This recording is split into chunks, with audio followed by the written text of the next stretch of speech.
ఎవరికైనా సర్జరీ అవసరము అనగానే చాలా భయపడుతూ ఉంటారు. ఇంకా అలాంటిది స్పైన్కి సర్జరీ అనగానే ఆ ఆందోళన మరింత రెట్టింపు అవుతుంది. ఇక తర్వాత నార్మల్ లైఫ్ లీడ్ చేయగలుగుతామా లేదా అని మరింత దిగులు చెందుతూ ఉంటారు. కానీ నవేడేస్ స్పైన్ వెన్నెముక సర్జరీలు కూడా తేలిగ్గా చేయగలుగుతున్నారంటూ, వాటిని కూడా మినిమల్లీ ఇన్వేజివ్ పద్ధతిలో కూడా చేయగలుగుతున్నారంటూ, ఎండోస్కోపీ పద్ధతిలో ఎప్పుడు చేస్తుంటారు, మినిమల్లీ ఇన్వేజివ్ స్పైన్ సర్జరీస్ వల్ల ఎలాంటి అడ్వాంటేజెస్ ఉంటాయి, ఈ వివరాలన్నీ అందించడానికి Apollo hospitals senior neurosurgeon doctor Soma Madan Reddy గారు మనతో ఉన్నారు. ఆయన అడిగి మరిన్ని విషయాలు తెలుసుకుందాం. నమస్తే సార్, వెల్కమ్. నమస్తే అమ్మ. అసలు స్పైన్కి సర్జరీ చేయాల్సిన సందర్భాలు అంటే ఏమేమి ఉంటుంటాయండి? స్పైన్కి సర్జరీ ఈ రోజుల్లో చాలా కామన్ అయిపోయిందమ్మా. The most common reason is disc disease. వెన్నులో ఉన్న చిన్న డిస్క్ అనేది అందరికీ కూడా కదలటానికి ఉపయోగపడే భాగం. అది మనకు కదలికల వలన అవర్ పాస్చర్, మన కూర్చున్న విధానం, నడిచే విధానం, డైలీ మన యాక్టివిటీస్ కారణంగా స్ట్రెస్ పడుతుంది. ఆ స్ట్రెస్ పడినప్పుడు ఎక్కడ చిన్న క్రాక్ వచ్చి డిస్క్ మెటీరియల్ అనేది బయటకు వచ్చి నరాన్ని నొక్కుతుంది.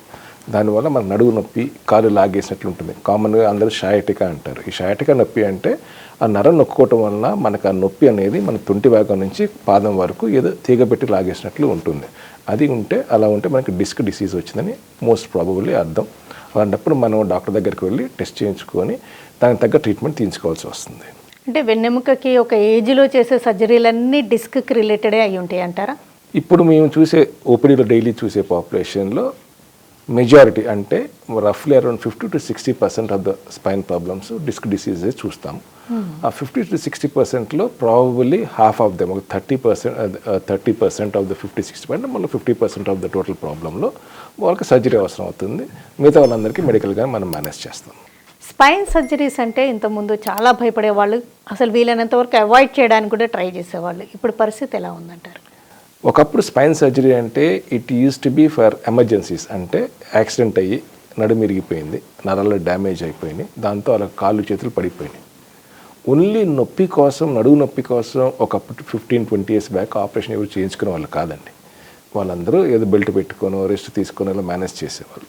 బట్ ఇప్పుడున్న ఫాస్ట్ పేస్డ్ లైఫ్లో nobody can take rest like that. నాకు నడువు నొప్పి కాబట్టి 6 వారాలు రెస్ట్ తీసుకుంటాను, 8 వారాలు రెస్ట్ తీసుకుంటాను అంటే లైఫ్ డజంట్ వర్క్.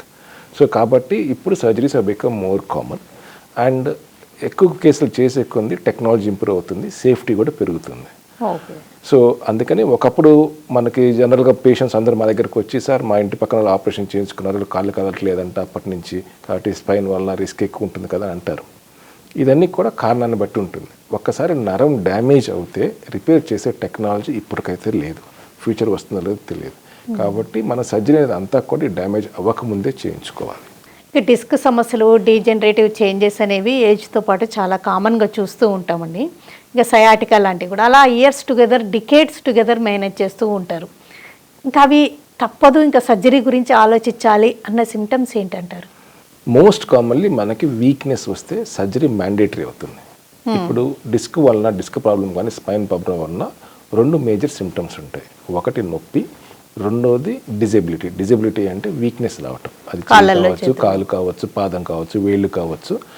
ఏ నరం ఎఫెక్ట్ అయిందో దాని ప్రకారంగా there will be a weakness. ఆ పార్ట్లో మన కదలికలు తగ్గిపోతాయి. ఈ కదలికలు తగ్గిపోయినప్పుడు సర్జరీ ఇప్పుడు మ్యాండేటరీ అవుతుంది.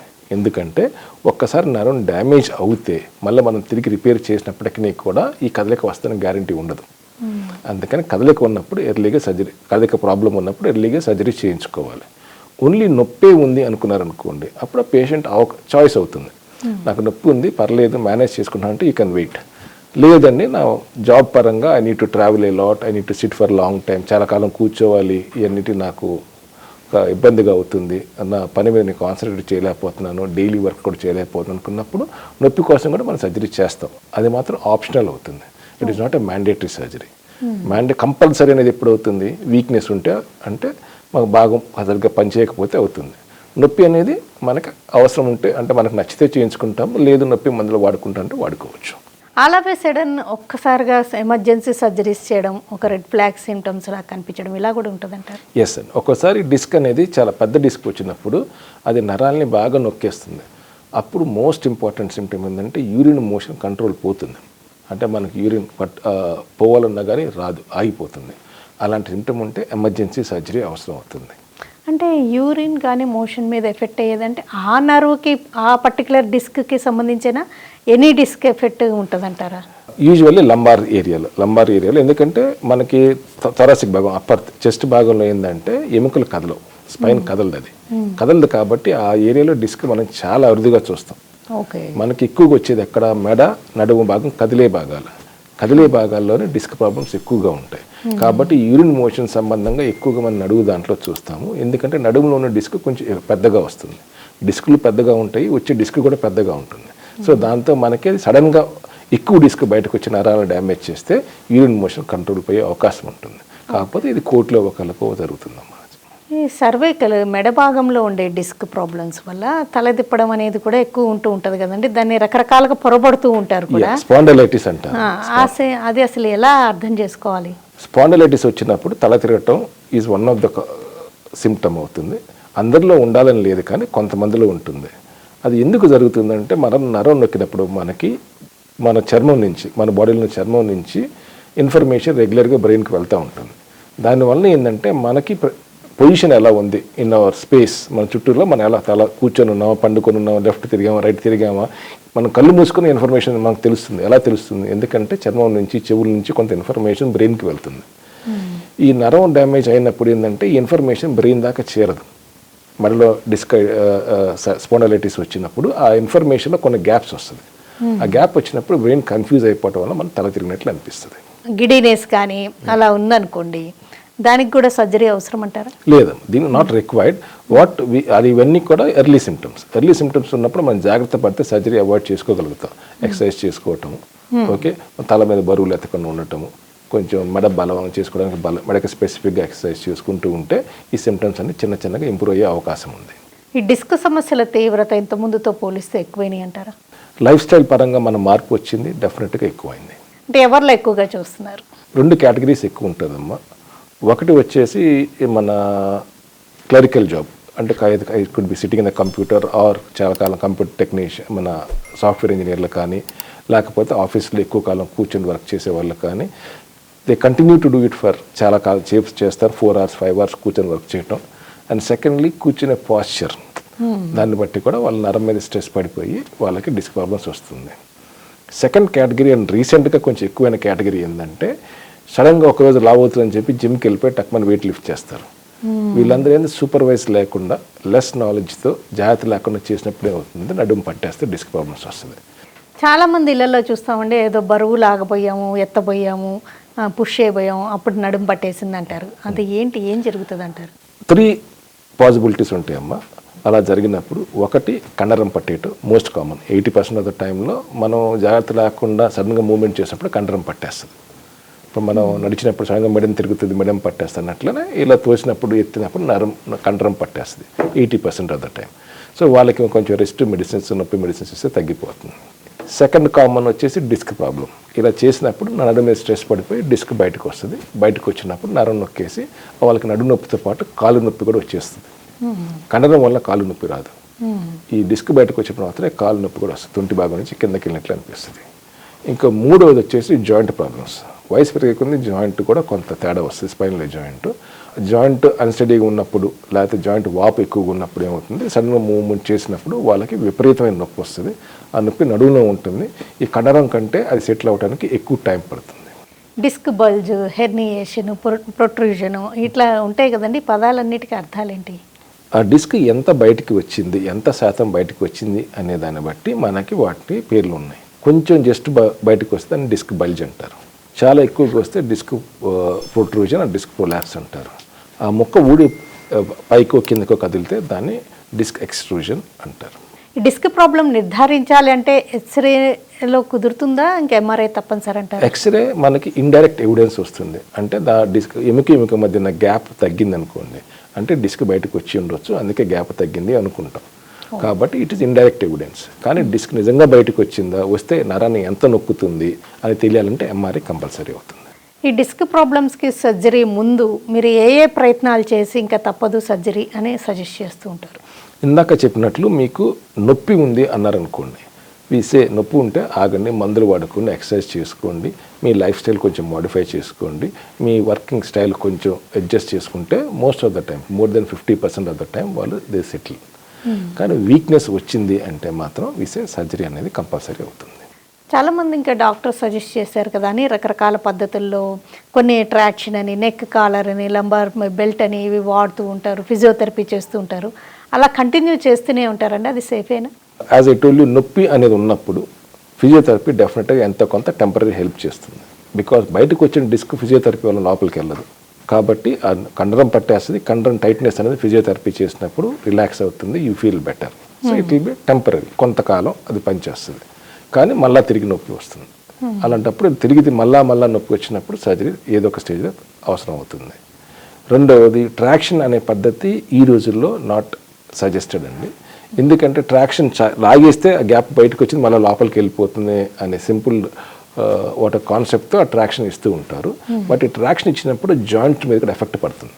బికాస్ ట్రాక్షన్ ఇస్తే ఎముక పక్కకు వస్తున్న జాయింట్ కూడా ఉంటుంది కదా, ఆ జాయింట్ మీద స్ట్రెస్ పడినప్పుడు జాయింట్ డ్యామేజ్ మొదలవుతుంది. కాబట్టి ఇప్పుడు నొప్పి తగ్గినా కానీ జాయింట్ డ్యామేజ్ వల్ల ఫ్యూచర్లో నొప్పి పెరుగుతూ ఉంటుంది. సో ట్రాక్షన్ పద్ధతి అనేది ఈ రోజుల్లో we don't recommend. Neck collar, ఈ లంబార్ బెల్ట్, ఇవి లంబార్ బెల్ట్, నెక్ కాలర్ ఇస్తాము. ఎందుకంటే అది దానివల్ల స్పైన్కి సపోర్ట్ ఉంటుందని కాదు, అది వాళ్ళకి గుర్తు చేస్తుంది. మీ తల ఎక్కువ తిప్పొద్దు, నడుము ఎక్కువ వంచొద్దు, అటు తిరగొద్దు, ఇటు తిరగొద్దు అని గుర్తు చేస్తుంది. That is the main idea. And ఇప్పుడు నెక్స్ట్ ఒక మూమెంట్ రెస్ట్రిక్ట్ చేయాలి అంటే you need to have that. అంతేకాని అదేదో స్పైన్కి సపోర్ట్ ఇస్తుందని మాత్రం కాదు.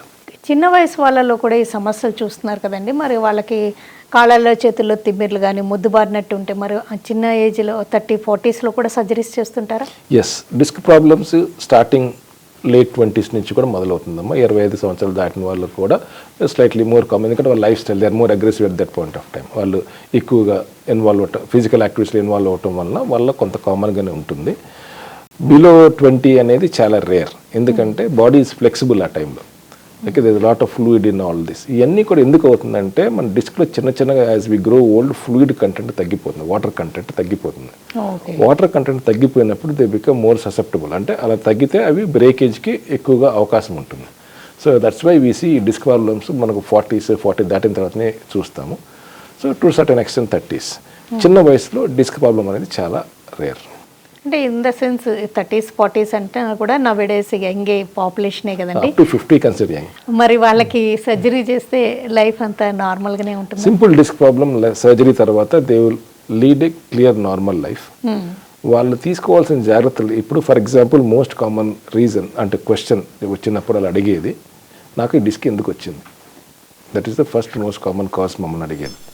ఫ్రాంక్లీ మీకు ఎందుకు వచ్చిందంటే there is no one simple answer for it. ఇది చాలా కారణాల వల్ల. ఇట్ కుడ్ బి పార్ట్లీ మీ జెనెటిక్స్, పార్ట్లీ మీ behaviour, partly me life style and any recent activities, ఏమైనా కానీ మల్టిపుల్ ఫ్యాక్టర్స్ అన్నీ కూడా కాంట్రిబ్యూట్ చేయడం వల్ల డిస్క్ ప్రాబ్లం వచ్చింది. ఇప్పుడు ఒక చోట డిస్క్ వచ్చింది, ట్రీట్మెంట్ ఇచ్చాం, సెట్ చేసాం. మరి పై లెవెల్లో కింద లెవెల్లో ఫ్యూచర్లో రాదా అంటే there is a scope.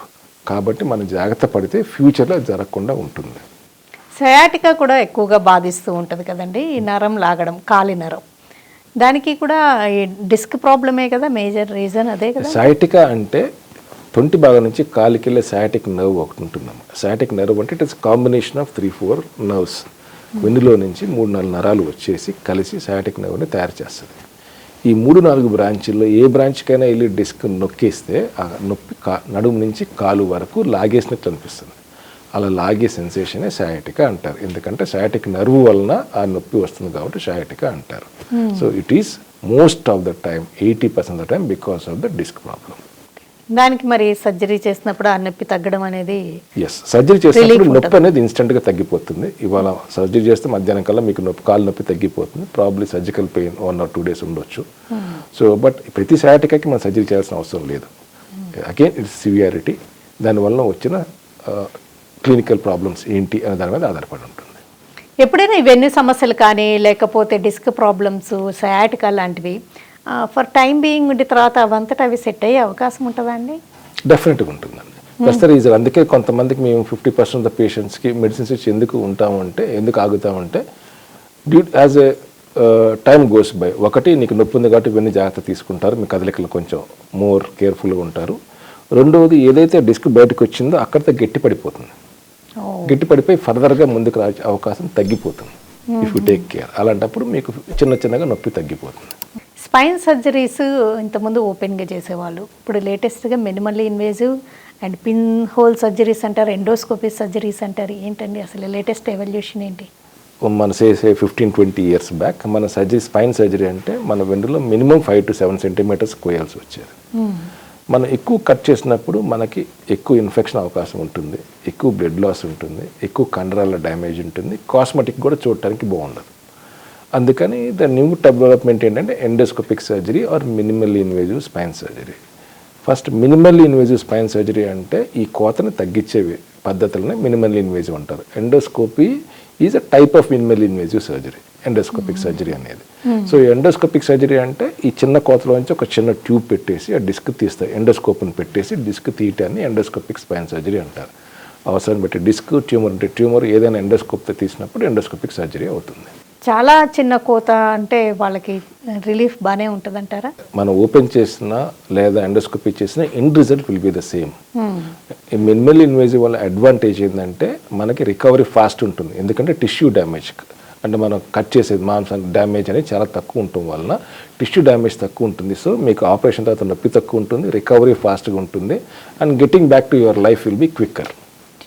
Spine tumours కూడా కామన్గా చూస్తుంటారా? ఎస్, అంటే వేరు భాగాల్లో ఉంటాయి. స్పైన్ ట్యూమర్లు అగైన్ అంటే లోపల ఏ భాగంలో వచ్చిందనే దాని ప్రకారం మనకి సిమ్టమ్స్ ఉంటాయి.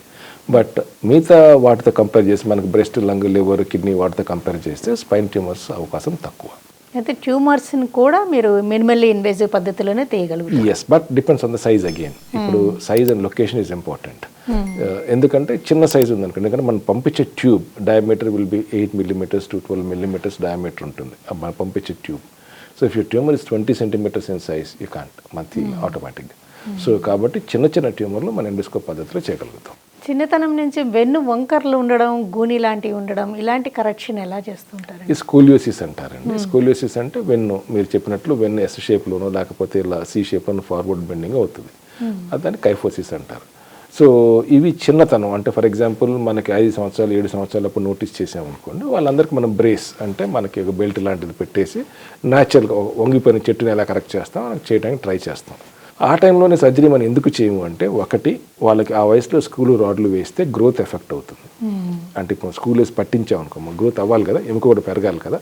సో ఆ గ్రోత్ ఎఫెక్ట్ అవి ఇది మన ఎంటైర్ స్పైన్ కర్వేచర్ మళ్ళీ ఎఫెక్ట్ అవుతుంది. అందుకని చిన్నతనంలో మనం బెల్ట్లు, బ్రేసులు పెట్టి ట్రై చేస్తాము. యాజ్ ద బోన్ మెచ్యూర్స్ 12 సంవత్సరాలు 14 సంవత్సరాలు ఆ తర్వాత మెచ్యూర్ అయినప్పుడు మనం వాటికి సర్జరీ చేసి కరెక్ట్ చేస్తాం. అంటే వాటికి కూడా మినిమల్లీ ఇన్వేజివ్ సర్జరీస్ చేస్తారా? అది ఎంత వరకు కర్వేచర్ ఉంది, ఏ లొకేషన్లో కర్వేచర్ ఉంది దాని మీద ఆధారపడి ఉంటుంది. డిస్క్ ప్రాబ్లమ్స్కి ఒకవేళ మినిమల్లీ ఇన్వేజివ్ పద్ధతిలో సర్జరీ చేశారనుకోండి, తర్వాత వాళ్ళు ఎన్ని రోజులు రెస్ట్ తీసుకోవాల్సి వస్తుంది? సైడ్ ఎఫెక్ట్స్ ఉండవంటారా? సైడ్ ఎఫెక్ట్ ప్రతి సర్జరీలో ఎంతో కొంత ఉంటుంది, but the chance of having a complication whatever side effect కానీ complication is probably 1% or less ఈ రోజుల్లో. సో దాని గురించి భయపడాల్సిన అవసరం లేదు, which is very minimal. It is the same chance of me having accident from here to my home. Getting back to normal life అంటే ఫర్ ఎగ్జాంపుల్ ఒక సోమవారం మనం సర్జరీ చేస్తే 1 day మ్యాక్సిమం 1 day హాస్పిటల్ ఉంచుతాం. Tuesday heal get discharged and probably starting next week work start చేసుకోవచ్చు. Surgery అయిన తర్వాత normal యాక్టివిటీస్తో పాటు కొంచెం ఇంకా వాళ్ళు ఫిజికల్గా యోగా కానీ జిమ్ కానీ అలాంటివి మొదలు పెట్టాలంటే ఎంత గ్యాప్ తీసుకోవాల్సి ఉంటుంది? ఈ మనం ఏదైతే సర్జరీ చేసామో లోపల ఆ పుండు నయం అవ్వాలి. ఆ పుండు నయం అవ్వాలంటే మన చర్మం మీద కలిసినప్పటికీ కూడా లోపల ఎముక సెట్ అవ్వాలి, కండరాలు సెట్ అవ్వాలంటే రఫ్లీ అరౌండ్ 2 to 3 weeks పడుతుంది. So to be on safer side మనం 1 month గ్యాప్ ఇచ్చేసి 1 month తర్వాత వాళ్ళ ఎక్సర్సైజ్లు కానీ ఎనీ లైఫ్ స్టైల్ వాళ్ళు కావాలంటే కంటిన్యూ చేసుకోవచ్చు. అంటే ఆన్ ది హోల్ ఈ లేటెస్ట్ సర్జరీ టెక్నిక్స్ తోటి ఒక 95% దాకా సర్జరీస్ సక్సెస్ అవుతున్నాయి అని చెప్పుకోవచ్చా? అగైన్ డిపెండ్స్ అపాన్ ప్రాబ్లం ఏంటి అనే దాని మీద ఆధారపడుతుంది. ఈ సర్జరీ వల్ల మొత్తం అవుతుంది చెప్పలేం, కానీ ప్రాబ్లం ఏదంటే ఆధారపడుతుంది. ఫర్ ఎగ్జాంపుల్ మనకి most common degenerative disc disease అంటే మన 60-70 సంవత్సరాల వాళ్ళకి డిస్క్లు అరిగిపోయి వాళ్ళు నడువు వంగిపోయి వస్తారు. వాళ్ళకి మనం సర్జరీ చేసుకున్నప్పటికీ కూడా we can give only relief to certain extent. ఎందుకంటే ఇవన్నీ problems of ageing, you don't consider మనం అది జబ్బు అనుకోకూడదు, ఇది ఏజింగ్. మనం సర్జరీ చేసి కొంత కరెక్ట్ చేయగలుగుతాం కానీ ఏజింగ్ ఆపలేము. అలా అని చెప్పి మనం అన్ని కుర్రోళ్ళని చేయలేము. So yes, as earlier the surgery better outcome ఉంటుంది. మనం ఎంత డిలే చేసే కొద్ది మనకి దాని అవుట్కమ్ కూడా అంతగా తగ్గిపోతుంది. ఎప్పుడైనా ఇప్పటికి కూడా డిస్క్ సమస్యలకి ఓపెన్ సర్జరీస్ చేసే సందర్భాలు కానీ అలాంటివి కూడా ఉంటూ ఉంటాయా? ఈ రోజుల్లో అవకాశం లేదమ్మా. మోస్ట్ ఆఫ్ ద టైం మనం ట్యూబులర్ సిస్టమ్ కానీ ఎండోస్కోపిక్ సిస్టమ్తో కానీ చేస్తాము. 98%. అన్లెస్ ద పేషెంట్ కొంతమంది నాకు వద్దని నాకు ఓపెన్ ఇవ్వండి, నాకు కంఫర్టబుల్ విత్ దట్ అంటే we do it for them. ఇంకోటి స్పైన్ టీబీ అనేది కూడా వింటుంటామండి, దానికి ఎప్పుడైనా సర్జరీ అవసరం అవుతుంది? ఎస్, అది కామన్ అమ్మ. మీరు చెప్పి ఇందాక అన్న ట్యూమర్ల కంటే కూడా spine TB is much more common. Especially Indian పాపులేషన్లో ఆల్ ఆఫ్ అస్ మనకి ఎంతో కొంత టీబీ ఎక్స్పోజర్ ఉంటుంది, జస్ట్ మన జియోగ్రఫికల్ లొకేషన్ బట్టి. So due to some reasons ఆ టీబీ యాక్టివేట్ అయిపోతుంది. ఓకే, యాక్టివేట్ అయినప్పుడు మనకి various parts of the body effect అవుతుంది. అందులో spine is also one of the part. అలా టీబీ ఎఫెక్ట్ అయినప్పుడు ఏమవుతుందంటే అది ఎముకను తినేస్తుంది. ఎముకను తినేయటం వల్ల వాళ్ళకి అక్కడ ఎముక వంగిపోవటం, నరం మీద ప్రెజర్ పట్టడం జరుగుతుంది. అలాంటి టైంలో వాళ్ళకి సర్జరీ అవసరం అవుతుంది. మరి ఆ సర్జరీస్ ఎలా చేయగలుగుతారు? అవి ఎండోస్కోపీ ద్వారా చేయొచ్చు. If it is small minimal invasive పద్ధతిలో చేసుకోవచ్చు. ఒక లెవెల్ ఎఫెక్ట్ అవుతే అది మల్టిపుల్ ఏరియాస్లో ఉంది, లేకపోతే పెద్ద ఎక్కువగా ఉంది, మన నరం కాంచి ఎక్కువగా నరం మీద ప్రెజర్ తీయాలి అంటే కనుక ఓపెన్ పద్ధతిలో అవసరం అవుతుంది. తర్వాత ఇక నార్మల్ లైఫ్ లీడ్ చేయడం ఇవన్నీ కానీ వాళ్ళు తీసుకునే కేర్ని బట్టి కూడా ఉంటుందా? తర్వాత కొన్ని రోజులు ఫిజియోథెరపీ, రీహాబిలిటేషన్ ఇవన్నీ. TB is curable. మనకి సర్జరీ చేసిన తర్వాత మనం టీబీ మెడిసిన్స్ కంపల్సరీగా వాడాల్సి ఉంటుంది. అట్లీస్ట్ ఒక 1 year 1.5 year depending upon the response వాడాల్సి ఉంటుంది. And over a period of time they get back to normal life. ఇంతకుముందు ఎలా ఉన్నారో అలాంటి నార్మల్ లైఫ్కి వాళ్ళు వచ్చేస్తారు. అదే డిస్క్ ప్రాబ్లం అయితే తర్వాత కొన్ని రోజులు రీహాబిలిటేషన్ అవి కూడా అవసరం. రీహాబిలిటేషన్ అంత అవసరం ఉండదమ్మా వాళ్ళకి. యాజ్ ఐ టోల్డ్ యూ, వాళ్ళు ఫ్యూచర్లో నాకు మళ్ళీ ప్రాబ్లం రాకుండా ఎలా జాగ్రత్త పడాలి ఈజ్ దేర్ టార్గెట్ సర్జరీ తర్వాత. ఇందాక చెప్పినట్లు మీకు అసలు ఇప్పుడు ఎందుకు వచ్చింది దానికి పిల్లలకి ఆన్సర్ లేనప్పుడు ఫ్యూచర్లో రాకూడదని గ్యారంటీ లేదు. కాబట్టి ఫ్యూచర్లో రాకుండా జాగ్రత్తలు తీసుకోవాలి. ఓకేనండి డాక్టర్ సోమా మదన్ రెడ్డి గారు, డిస్క్ సమస్యల లక్షణాలు ఎలా ఉంటాయి, ఎప్పుడు వాటిని సివియర్ ప్రాబ్లమ్ లేకపోతే ఒక సీరియస్ కండిషన్ అని ఆలోచించాల్సి ఉంటుంది, నవేడే స్పైన్ సర్జరీస్ని ఎలా లేటెస్ట్ టెక్నిక్స్ తోటి మినిమల్లీ ఇన్వేజివ్ పద్ధతిలో చేయగలుగుతున్నారు, దానివల్ల కాంప్లికేషన్స్ తగ్గించి నార్మల్ లైఫ్ లీడ్ చేయగలుగుతున్నారంటూ వివరాలు అందించినందుకు థ్యాంక్స్. నమస్తే.